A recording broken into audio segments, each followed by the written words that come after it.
Good afternoon, Monday night in the city by the shore. Beautiful Fort Lauderdale, Florida, Jacksonville, all points in between. Hey, the dialogue is on. That's Dialogue with Dozie. Thanks for hopping on. I tell you, like we used to do in the radio, say, tell Paul to tell Saul, tell them all that we're here. We're ready to do the darn thing. We got a lot of stuff to talk about tonight. Got some local issues. We're going to have some crazy issues out of, the Capitol. And the state capitol follows suit. We're going to talk about a legend stepping down from one broadcast platform. We're going to talk about Anderson Cooper. We're going to talk about some going ons between two bright stars in our community, Stephen A. Smith and Jaylen Brown. We're going to do a little NBA. But first, we want to dedicate tonight's show to two basketball players who left us this last year. Two players who departed this last week. Since we have last been on the air, we have lost two basketball players, and we want to dedicate tonight's show to them. The first one is Brandon Clark. Brandon Clark had a And so do we have him? Let's pull him all the way in here, please, and just pull me on the side. Brandon Clark was a intricate piece of that Memphis Grizzlies team that pushed the 2022 Golden State Warrior championship team to the brink. And Charles, and I hope we'll hear from you. And he was part of that team, and he left us in a very untimely fashion on last week. His teammates, those who are still with that franchise, because I don't know if you remember, the franchise has been, severely, they've been dispatching players and trading them. They still have Ja Morant. He's the star piece, and they're probably trying. But they have all weighed in. Ja Morant had a very touching post on X when he departed last week. Young man at age 29 left us, and we want to salute him tonight. The dialogue salutes he and his family. We pray for his family. That's Brandon Clark, who left us. And also, somewhat of a legend, and we'll talk about Jason Collins left us also. Jason was kind of a journeyman in the NBA, and I think he finished his career with the Brooklyn Nets. He had a stint with the Boston Celtics and several other organizations. What makes Brandon unfortunate, we point this out, he was a great fellow, a great guy. But Brandon was the first openly gay basketball player, particularly African-American, who stood out and claimed to who he really was, and he stuck by who he was. And he had a decent career, but we just applaud him being that kind of a man to stand up and be whom he was. And so he left us. I don't like the term "gone too soon" because that's in the master's hand, but he left us at a pretty young age. He's long retired, good community fellow, good family man. So our heart and family goes out to the family of Jason Taylor and Brandon Clark, and we dedicate tonight's show to these two icons. All right. So we got a lot going on, and I got a very special guest. I'm so excited about him committing to be with us kind of last minute, but we know that the task was well worth it. But let's talk a little Orange madness. And listen, whoever that was last week that tried to correct me and tell me basically that I was in fault because he doesn't know how I vote, but I guess he thought that I didn't support the current administration. That was probably a good guess, right? Okay. We want to, and if you're there, I want you to weigh in if you're with us today. We had what used to be a summit with China. And summits used to be particularly for the good of the country, the whole of the United States of America. That was the first priority. Not sure if that was the case here. Hello, Savage, Savage 1214. I don't know what the case was. It wasn't clearly defined, but what we do know is that he took a bunch of billionaire businessmen over to China for the summit.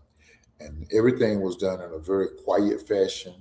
Apparently, there was not a whole lot of things that happened for the good of this nation. He took his son, he took his son-in-law, and that was in the first administration. He was all about business and commerce, but not business and commerce for the good of the American people, but for the brand and for his own family. And so it was government funds that funded the trip and all of those things that housed all of those people, as far as I know. And if I'm wrong, please correct me with facts. And as far as we know, nothing transpired. There was speculation that China would be available to help to open up the Strait of Hormuz over with the conflict in Iran, or they would be able to have a say-so to help cement a peace project with them. I just don't know. Who knows? We don't know. Do you know? Because I certainly don't know. And summits used to be, I know this is a very different day. And maybe I'm just at fault for even saying what used to be. But I think if we're going to replace what used to be, certainly not saying used to be was perfect, but if we're going to replace it exotically, like we have been doing of late, then it should be for the good of all of Americans, not just a few businessmen or friends who can put stuff back in your coffers. You know, don't come with the trickle-down economics, because economics never did trickle down to my neighborhood. When I say my neighborhood, I'm talking about where the majority of us live. It never did trickle down. It trickled away. You've heard me talk about when I was a policeman. There was the CETA program, hired people, you want to say out of the hood, our brothers and sisters from lower socioeconomic backgrounds, gave them jobs, and it was to prepare them to go out into the private sector. The Reagan Revolution wiped all of that out and put it in the hands of trickle-down economics, and those trickle-downs never did. The trickle never did come down. Those people were fired. Those programs were ceased. And those brothers and sisters went back trying to exist on the best way they could, welfare, whatever way they did. And so as far as that summit, somebody tell me what came out of that. Somebody tell me, give me a real update on where we are. I know we're sending our nephews, our sons, our daughters are going in harm's way. We deserve to know what's happening. That's part of what's happening in Orange Madness this week. Also, the big thing, you sue the IRS because you say they have they release your taxes, which should have been released. That used to be a requirement, but we haven't had a Congress with enough guts to require that from the 45th administration and now this 47th administration. And so I guess somebody leaked them, and you're wanting to hold the IRS responsible. There was a lawsuit on the table. It was $9 billion or something, correct me if I'm wrong. And it got settled, and the settlement is way up in the billions. And that money is supposed to go to people who the alleged emboldenment or the weaponization of the Justice Department of the previous administration, the Biden White House, because they prosecuted you and won convictions. And if they're prosecuted earlier, those convictions may have come earlier, and we may not be dealing with this mess because you may be under home confinement. I know. Orange Madness is foolishness. And what ended up happening is now they're trying to hold out, and in the settlement, he dropped the suit on Friday, and part of the settlement is that it's for way up in the billions of dollars, and those monies are supposed to be spread out upon everybody who fell victim of the quote-unquote Biden weaponization of the of the Justice, the Justice Department of Justice. That include those great citizens who went and wrecked the Capitol and who led to the deaths of 8 Capitol policemen. You figure it out. To those of you who are fans of Orange Land, I really want to hear from you today. You've been in the past, you've gotten your point across, and then you backed away. You said what you said. Help me out. I want to be able to find some good in this stuff, because right now I'm digging deep and not being able to find it. Okay. All right. Hey, I got my good friend on tonight, Tom Harney. He is the current president of the Inverary Association. The Inverary Association, I'm going to let him tell you what the Inverary Association is. But we have a major issue on the table, and our job here in Dozie Land is to highlight local issues, state issues. We got a lot of them to deal with, talk about a little bit of that at the break, and a lot of national issues. That's Orange Land, right? And what emanates from Washington, D.C. Tom's going to talk a little bit about something that's going on here in central Broward County. Tom, how are you, man? For having me. As Dozie said, I'm Tom Harney. I'm from the president of the Inverary Association. It is a master association here in Inverary, which is part of Lauderhill. It's composed of 28 different condominium and homeowners associations, approximately 7,700 residents here.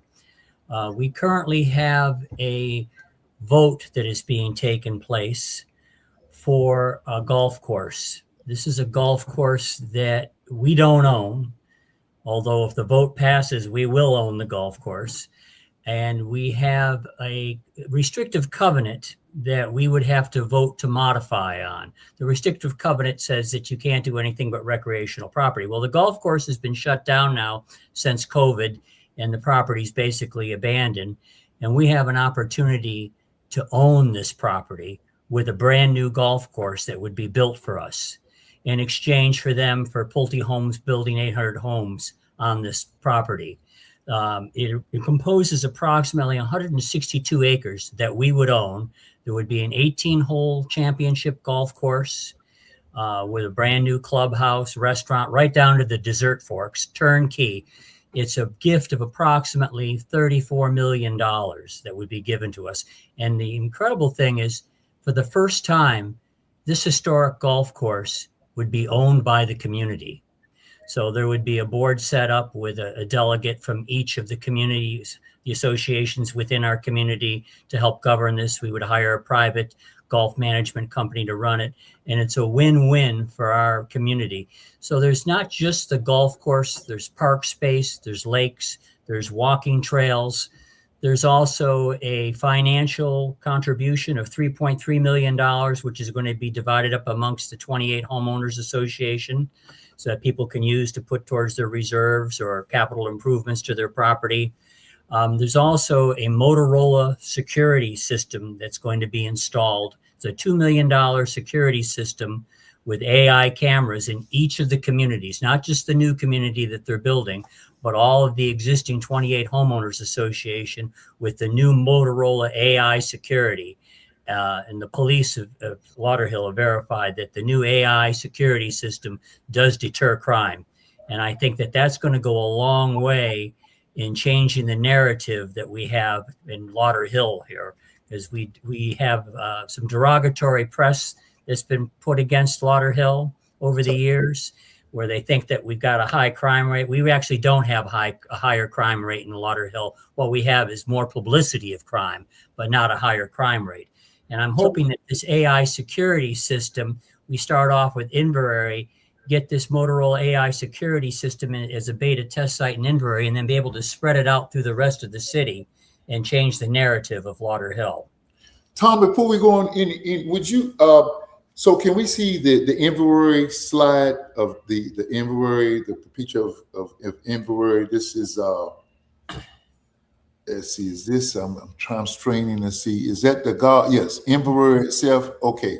Yeah, so that's just the thing out in front of the country club. Yeah. That's the parking lot sign. Let's so that everybody in Dozie Land understands there are two golf courses that are involved. There's a west course and an east course. That's On the correct. east course, that's the sign in front of the parking lot where people park to park in both courses. That's And correct. Tom laid out some of the things that's going to happen over on the east course, but the west course is where the Greg Norman golf course is going to be made. So Tom, let's look at the east course. All And right. before we do that, let's just say this. Inverrary has a rich history of golf. We have these two magnificent courses, and then we have the other course that's adjacent to the hills of Inverrary that has been closed down now for about 15 years, Tom? Maybe. Yeah, the executive course has been closed down, I think, since 2006.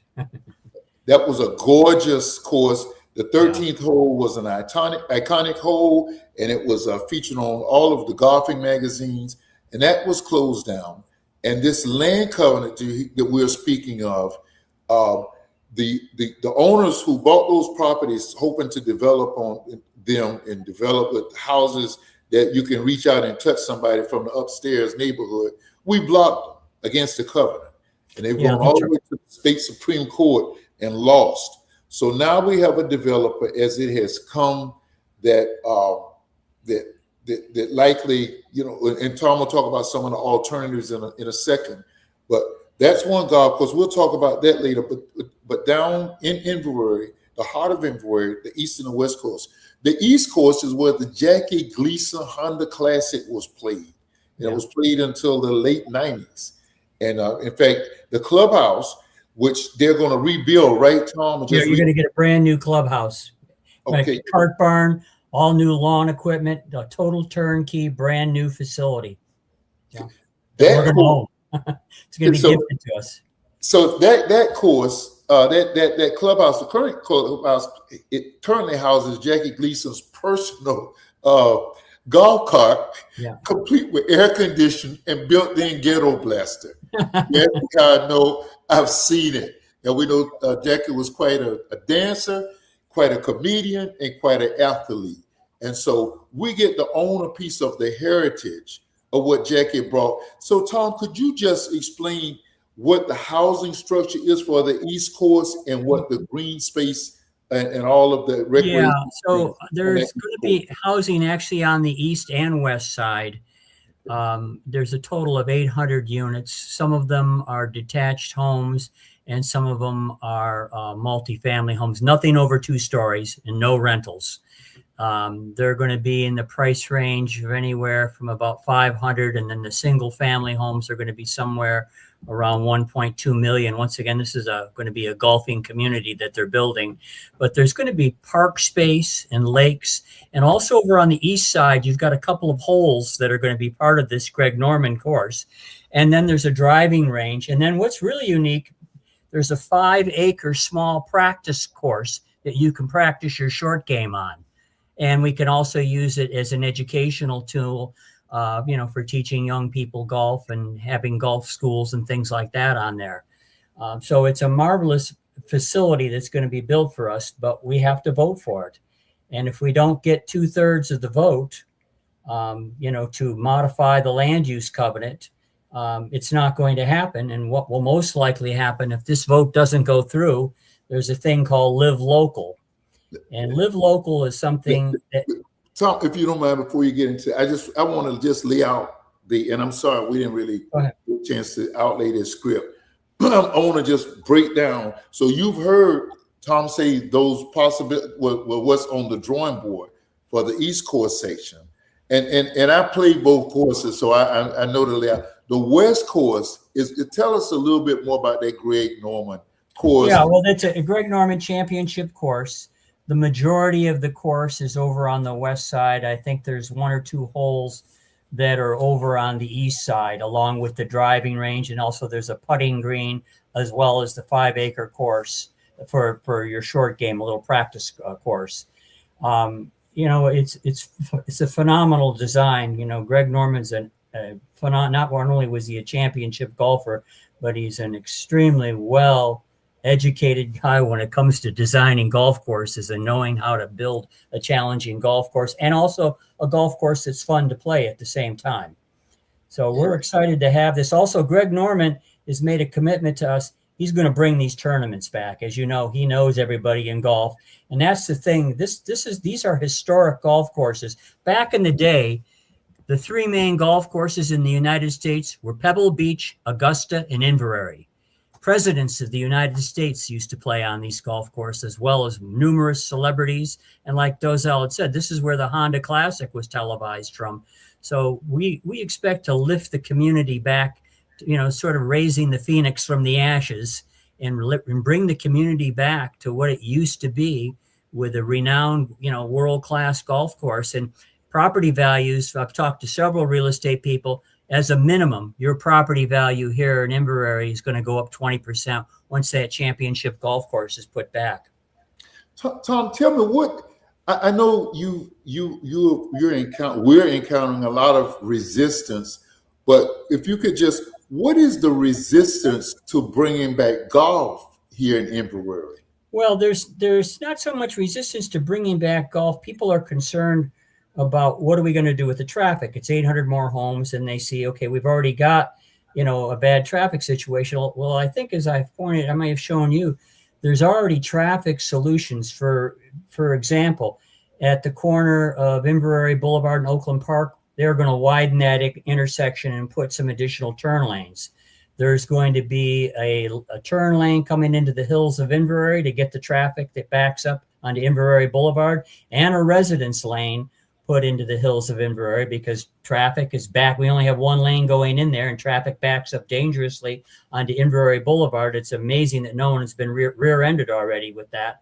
So there are traffic solutions of alleviating the congestion of traffic and preparing that there will be more cars. And the city has taken this head on. Like I say, they're dealing with it, down here where we live, Dozie, but they're also making traffic adjustments and adding extra lanes and things in all over Inverrary to accommodate this, as well as the developer has several ingress and egress points, so you don't have all the traffic bunching up on one road. So that was the first thing that was front and center, was the traffic, and that's being dealt with, head on. I want to talk about partners.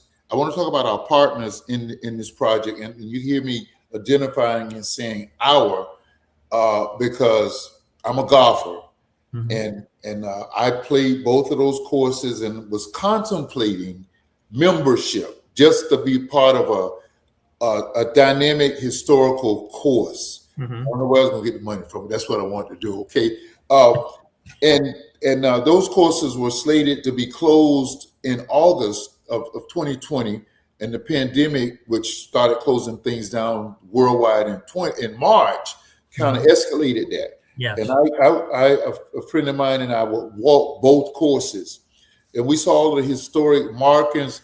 And I don't know, had I known it was never going to reopen, I might have grabbed a little bit of that history myself. But I want to address some of the parking concerns. I mean, some of the driving concerns. I know that you've already talked about the bottleneck at Oakland Park, that if there never was any development down there, that needs to be alleviated anyway. Mm-hmm. But I'm a scary driver. I'm scared of insurance going up, and I don't want any encounter with policemen because I'm a black man in America. I don't want any encounters with any police officers. I have a great relationship with the Lauderdale Police Department and its administration and most of the officers, but I just do not have any dealings with them from that point of view. All we've got to do is obey speed. Now, I'm not saying all this we got to, but we obey speed limits because they're very diligent. This is a traffic zone, and I tell all of my guests to come in and out of here, hey man, up and down this strip, you got to obey that 30. This is residential. It's a 30-mile-per-hour traffic zone.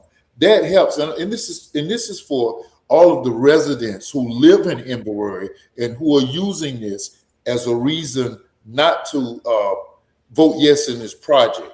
And I don't know, Tom, how you feel about that, but I think, so we haven't encountered 800 homes, but you were just about to tell us that if we don't get the 75% vote of the Inverrary Association's the homeowners here who make up this conglomerate, then we're faced with. Tell us what we're facing with. Well, there's a thing called Live Local, which you can thank our governor for this.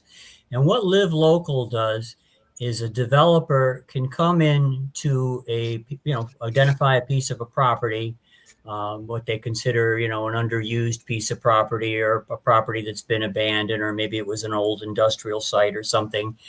And they can bypass the city council and any kind of planning and zoning board, provided that their development, 40% of their development can be affordable housing. And so what they can do is they can basically build as many houses as they think they can jam onto that course, as long as 40% of them are affordable housing. But you won't have a seat at the table. There won't be any golf course. And they'll just come in here, make their money, and leave. And unfortunately, your local city government, your city council, won't have a say in terms of, we think it should be designed like this or look like this, or there's too much density here. You aren't going to have a seat at the table under Live Local. So you keep talking favorably of our city government. Tell us a little about their investment and some of the other partners that are investing in this project. Not necessarily financially, but brainstorming and putting in, sharing ways to make this a successful and restore Inverary to what it used to be. Well, we've got tremendous support from a majority of the homeowners and condominium associations, particularly people that are, right on the old golf course. The city council has unanimously voted in favor of this. In fact, they've pledged their portion. The city owns about a little under 9% of the land area. And the way this vote works is we need to get approximately 75% of the land area to vote in favor for it. So some associations have more acreage than others. Everybody gets a vote, but we need the 75% of the land area. And we're basically talking a little over 600 acres. And of that, we need to have 400 acres. So the city council unanimously voted in support of this project and committed the property that the city owns towards the 400 acres that we need for the vote for this thing to pass. Tom, break down again those 800 homes. Please tell the community again the financial breakdown of both of the price ranges. Well, they're going to start at about 500,000, and then they're going to go to about 1.2 million for the single family homes. The other ones will be, more condominiums and townhomes. Like I say, nothing over 2 stories. There'll be green space and park space interweaved through all of this, hiking trails. It's going to be a beautiful community. It's not just being thrown together. What's important here is that you're going to have a new community, and it's going to bring up your property values as well. Having a newer community there, any of the surrounding property values are going to increase, as well as, you get the increase that you're going to get by having a champion in the neighborhood of a championship golf course. And so, would you explain to Dozie Land what the significance is of the 2 stories and not any? Well, yeah, we don't want multiple story buildings. We want nothing over 2 stories, low profile. So it's architecturally stimulating, with landscaping, and it blends in more of an earth tone with the community rather than having a 4 or 5 story building that sort of sticks out. And the financial implication is that currently they don't have to pay the reserves as does where we're located, because 2 stories or less. Right. They wouldn't be underneath the, I think it's over 3 stories. You've got to be fully funded for reserves for that new community. No, they wouldn't have that restriction on them. And so we know some friends over who owns over on the ocean side, and that has caused it's just a whole new dynamic with them. Yeah. Could you explain to our audience what the reserves, the implications of that is? Yeah, they because of the Surfside condo collapse, they deemed the buildings over 3 stories had to have, first you got to go through these 40 and 50 years inspections. And then they want your community to be, these higher rise buildings, they want your building to be, your association to be fully funded for reserves, because the thinking was, well, if you're fully funded for reserves, you'll have money to make the necessary structural repairs. What they claim happened at the Surfside condo collapse was that they kept kicking major repairs down the road because they didn't have enough money in their reserves to make the necessary structural repairs, and they kept kicking the project down the road, and eventually the building collapsed. So the fully funded reserve thing is in hopes that if you've got fully funded reserves and you have a structural problem with your higher rise building, you now have money to make those repairs before it turns to a collapse. That's what the theory is. Whether or not that's going to work is another question. Well, we know that we have to, those fully funded reserve for our place would add an additional, what, about 800? Yeah, we'd be paying $1,400 a month rather than $725. Yeah. So it financially, I think that it's, what's the unfortunate thing of this is it pushes a lot of people out of their homes, where people on fixed incomes and, they're on pensions and Social Security. They just don't have the extra money. That's the unfortunate thing about it. And that's what's happening over on the ocean side and all of those condos at above 3. Tom, trying to get you out of here. My good friend, Pastor Anthony Burrell, my dear sister Linda Scott is on. Anthony Burrell is saying we need another golf course because too many of them are closing. And I know you talked about golf is on the upswing. It's up 41%. In fact, it's interesting statistic. One of the largest groups of new golfers is young female teenage golfers. This is one of the faster going groups, but golf right now is up 41%. It's on a resurgence.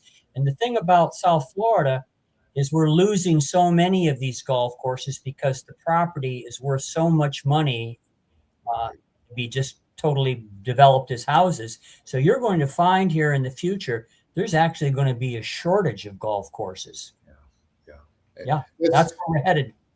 That's what makes this project so special. Oh, we need to own this golf course. This is the first time in 50 some years that golf course has been there, that the community will own it. And we'll have the say in how it should be run, set the fees and decide its future. And what's important is that we have this golf course for future generations. The history, is there, and we need to preserve this for future generations and young people. Could you please explain to them the dates for the votes, the structure of the voting in that situation? Yeah, everyone in Inverary should have received a ballot by mail now. We have to have the vote has to be completed by July 26th, because the land use covenant that we're voting to modify, not get rid of, we're going to modify the covenant to allow these houses to be built in exchange for us getting $34 million worth of property, which is the brand new turnkey golf course. But the covenant is only renewable or being able to be modified every 10 years. So there's a cutoff date of July 26th. The vote has to be in by then, because if you don't modify the covenant on that anniversary date, that 10-year anniversary, the next opportunity you have is 10 years from now. Sister Producer, could you please push that last sign as Tom explains to us how it looks, how he thinks this is coming along, this project is coming along? Yeah, that's the $2 million in safety. That's that Motorola AI security system. Yeah. Okay. Is that the sign that's saying vote yes for the project? Yeah. Yes. Yeah. Vote yes. And you can get more information. There's a website, thenewinverary.com, has more information about the project. Hey, Tom Harney, thank you, man, for coming in, especially at the last minute and helping to educate. We'll be blessed in pieces of this across social media. Yeah, no, it's a historic time for the community to own a historic golf course and bring golf back and revitalize the community, increase property values. It's a win-win for us, for sure. And it's going to be the only opportunity we're going to have to own this golf course. We have a seat at the table now. If things go to live local, you aren't going to have a seat at the table, and they'll just have their way with you. and you'll have an undesirable development built, and you will not get golf. All right, Dozie, thank you for having me. Thanks, Tom. My friend is saying he remember the day you used to pay $30 and play all day during the summer. That included lunch. I know we would be interested in that, and the range ball that you can hit at the driving range. Hey, Tom, thank you so much, my friend. Thanks for dropping by and dropping this. We may talk further about this on the dialogue. Good night. Thanks, Tom. Appreciate you, buddy. Bye-bye. We're going to break, and we'll be right back.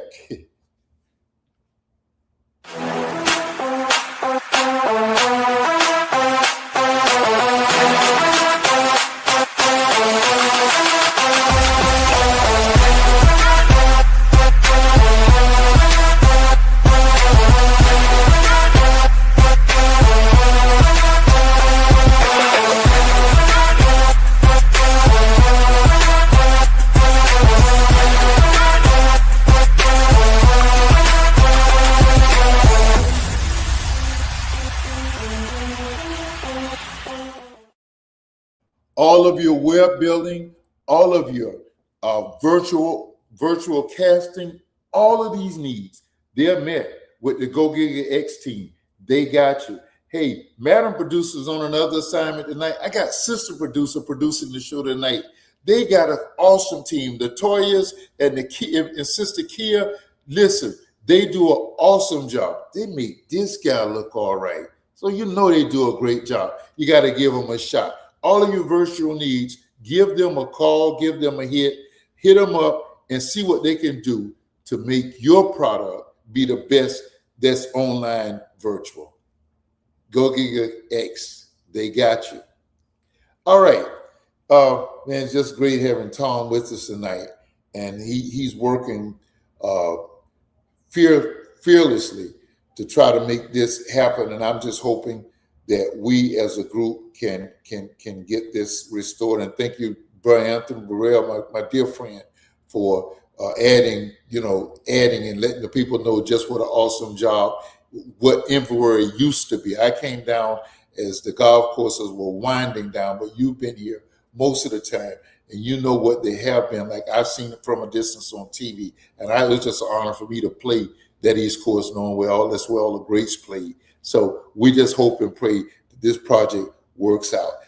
I want to talk a little bit about our democratic, when I say small d democratic responsibilities. Listen, Tallahassee has scheduled they have scheduled now another special session to fix the budget, to approve a budget, which is the only function that the legislature has by the state constitution.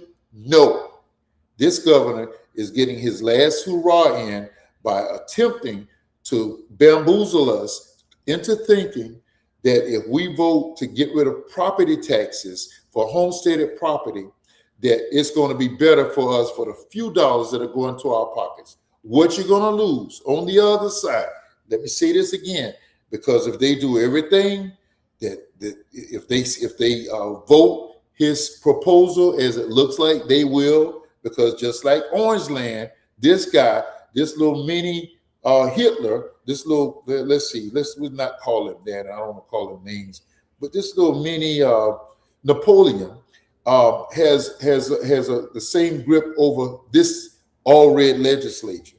So if that happens, we're admonishing. I don't sound like that late night guy, attorney pitchman. I am beseeching you. I am besieging you. I'm begging you. Think before you vote, because if you vote, some of our police cars will be 10 and 12 years old, looking like some of the departments that are south of us.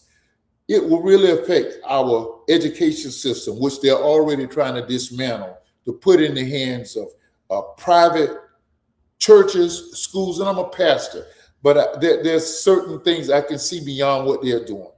Private schools, homeschooling, where a vast majority of our kids won't be adequately schooled. That's part of Project 2025 plan, and that'll be eat down to Florida. Immigration factors will be affected by this further along with the current suppression that's going on. Those are just some of the things. So please, if this makes it to the ballot, as it appears that it will in August, please, please, please don't give them a 60% yes vote on the property taxes amendment. And we'll talk further about that. I want to talk about a sweet lady now for our Black History moment. Her name is Eartha, and I didn't know this until I did the research on her. Eartha Mary Magdalene White. Eartha White is Miss White was. I knew her. She went to my home church there in Jacksonville. Was a we have that picture. Miss White was the daughter of a slave. She died in 1997 at 97 years old. 97 years old. Humble and sweet. She kind of got her a real big start by trying to organize schools coming out of the Depression. And she had a nursing home. She had an all-combination home on Jacksonville's Ashley Street, which was the hub of the minority community, where families were fed during the Depression. And it kind of emanated into her getting a large nursing home, long-term care facility on Moncrief Avenue in Jacksonville, and then across the street is a rehab center where now it's still in full function, and many of our seniors go to that go to the Eartha M. White Nursery Rehab Center to be rehabbed, and she just was a total philanthropist. Blessed our community, and we were blessed to have her amongst her. Her friends were Eleanor Roosevelt, Dr. Mary McLeod Bethune, Dr. James Weldon Johnson, of course, and a multitude of entertainers and others who donated to help the causes that she was about. And it wasn't just about uplifting one race of people, but it was about uplifting anybody who was the last, least, and left out. And I'm just so glad that I got to see a piece of her work during my time growing up in Jacksonville. Like I said, she went to our church, the Bethel Baptist Institutional Church, now known more mainly as the Bethel Church, under the dynamic leadership of Pastor Bishop Rudolph McKissick Jr., but under Bishop Senior's tenure, she would come and sit her sweet self on that front row, and we would see Mrs. White. When she left us, she was buried in a simple wooden box to signify, a la Mother Teresa, that it's not about how well we're put away and all of the glamour and glitz and all of that. It was just about living a simple life and doing simple things to help others. There's a song which has a resounding chorus that says, only what you do for Christ will last. Tonight, the dialogue honors in the Black History Spotlight, Miss Eartha M. White, Miss Eartha Mary Magdalene White. I learned that doing the research. All right. So we had a lot to talk about tonight. The NBA playoffs has gotten down to the Final Four. We're in the semifinals. Last night,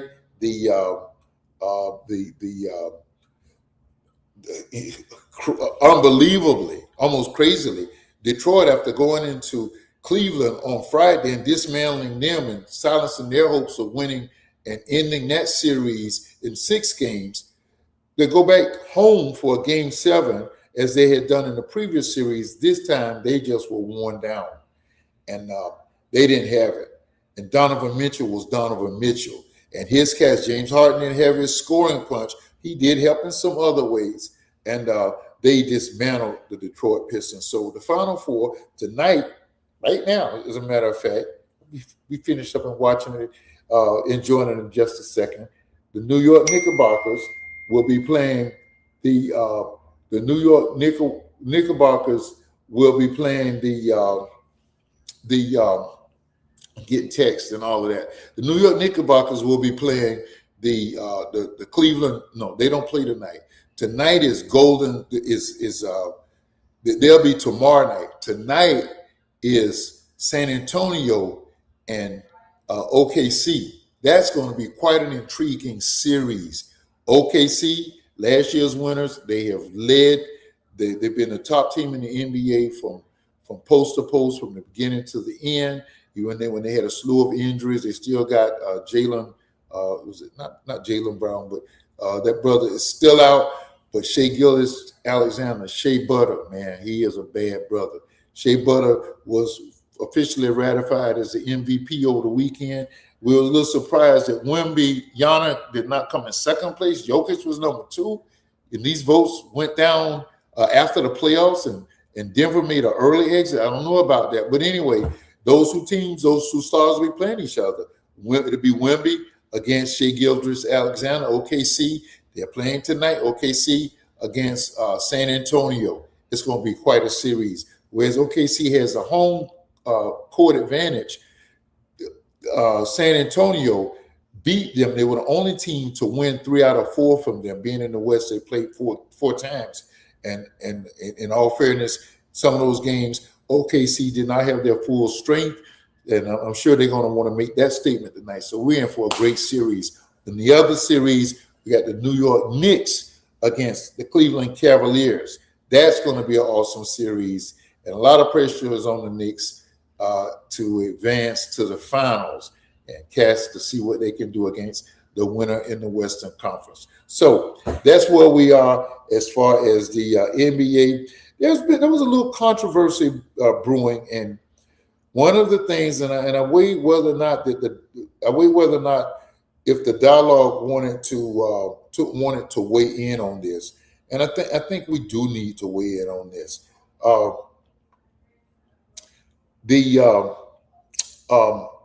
Stephen A. Smith, along with countless others, all of the cast of First Take and all of the sports shows, Get Up, and all of them, after the Boston Celtics were defeated, just keep that post up for a second, please, ma'am.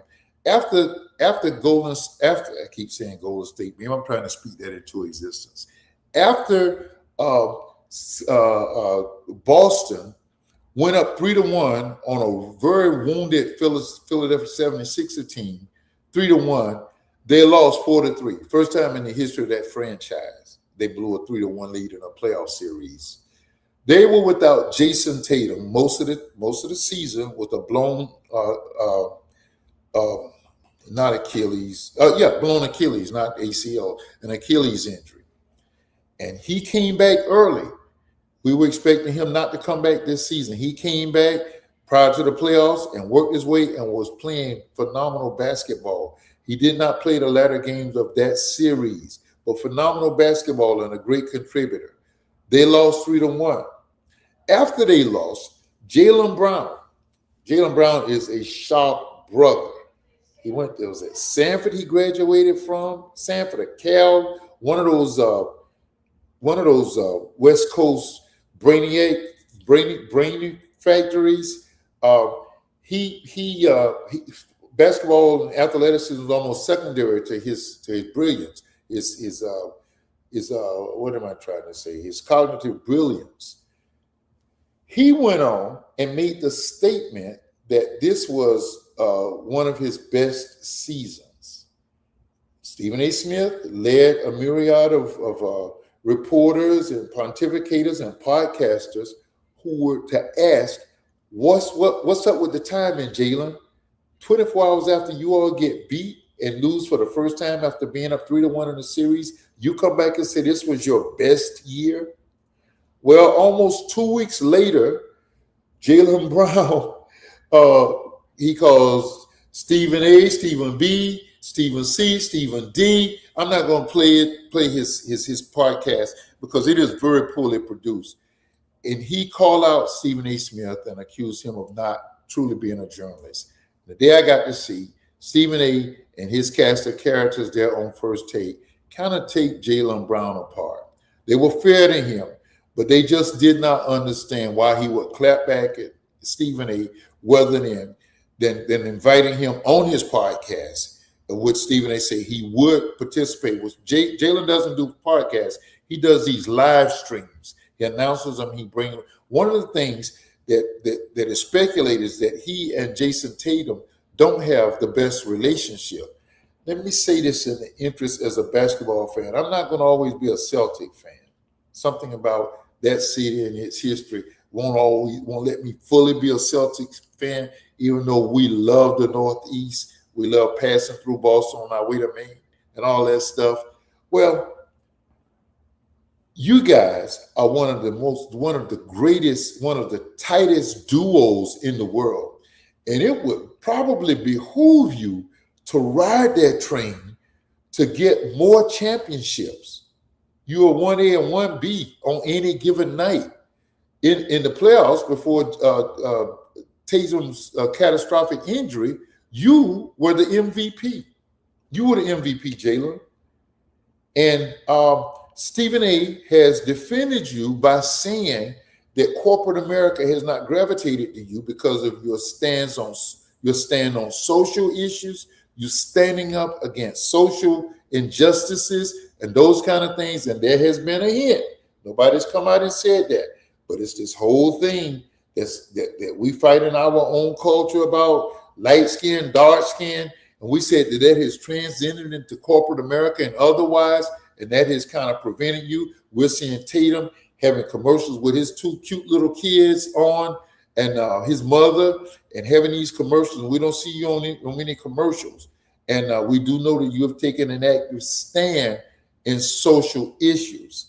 And so when you got people advocating for you in terms like that, why would you nationally attack them as opposed to dealing with them head on? And if it didn't work and you thought you had to go further with it, then going further with it. I don't know. You tell me. So there it is. You can go back and look at a replay or look at YouTube, the dialogue, the segment that Stephen A. and Kendrick Perkins and Jalen Williams talked about today in support of saying, hey man, let's squash this. Let's not let this be a beef. You're too great of an individual and too fine of a basketball player to be beefing with the media over stuff that doesn't really matter. Okay, all right. And I don't know if we don't have that, that's fine. Madam Sister Producer, do we have anything on the Anderson Cooper resignation from 60 Minutes? Yeah. Okay, let's look at about 4 minutes of that, please.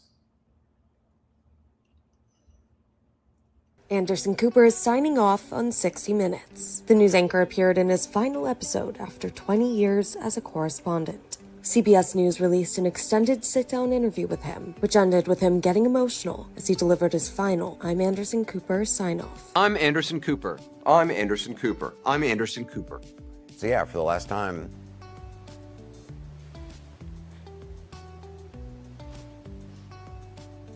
I'm Anderson Cooper. I'm Anderson Cooper. I'm Anderson Cooper. Earlier in the segment, the host explained that handling his 60 Minutes responsibilities with his main gig hosting Anderson Cooper 360 on CNN had simply become too much to balance. He says in the sign-off episode, the whole time I've done pieces for 60 Minutes, my full-time job has been over at CNN, and still is. Been really challenging to do the kind of work you need to do to have a great 60 Minutes piece. He adds CNN doesn't like it if he takes a lot of time off to work on a 60 Minutes piece. So he's been mostly working for 60 Minutes on weekends, using his vacation time for the show. And being a father to his now 4-year-old and 6-year-old provides an extra added challenge. Anderson notes these days he wants to spend more time with his kids, saying that clock is ticking.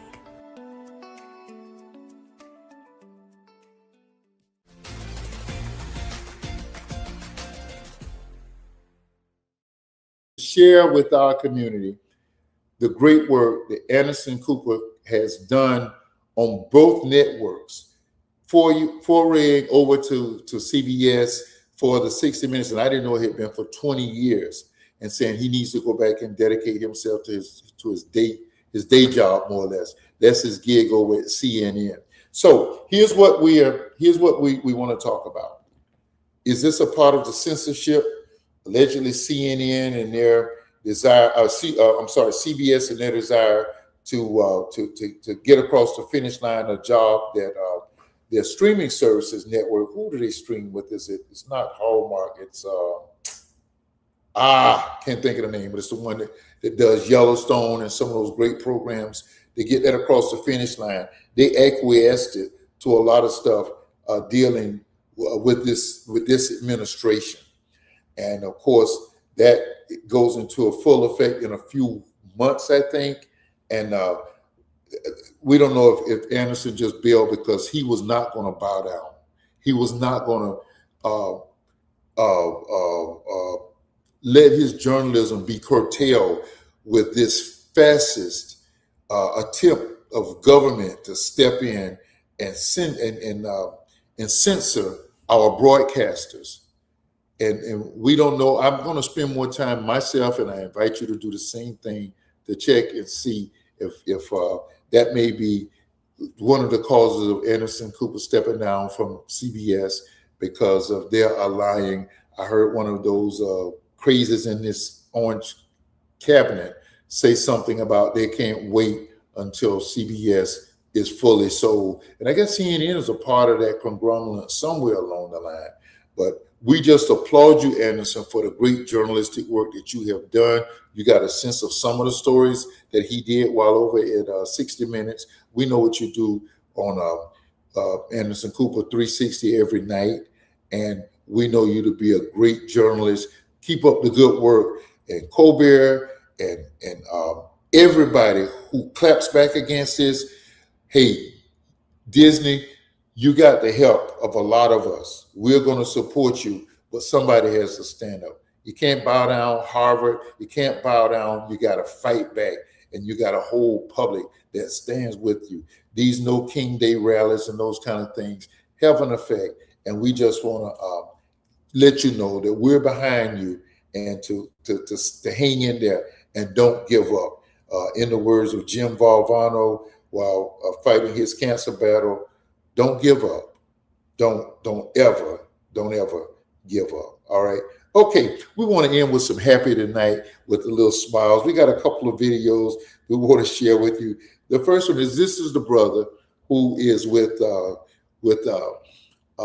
Swisher 3 times. He started out with him and he's doing his own thing. These guys crash these Walmart stores, Sam's stores, and even the Eiffel Tower and other places. And they do these vibe videos to bring joy to employees and to consumers that are patronizing these places. And they're careful not to touch people without their consent or whatever. And they're just creative. So let's just look at this video before we head out. We have the brother at Walmart. That's what we have. Okay, Madam Producer, thank you.